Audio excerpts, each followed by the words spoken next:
एक शब्द पुढे पाडणार आहोत हा. 3 अर्थपूर्ण शब्द तयार करण्याकरता रिकाम्या जागी एक शब्द वापरायचा आहे. हा? Come here, anyone student?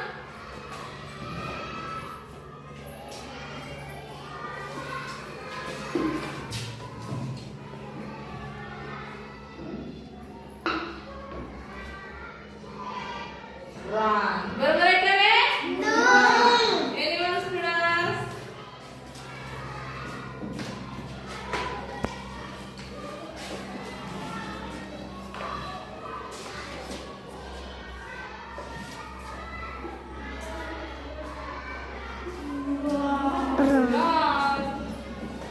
अरे एका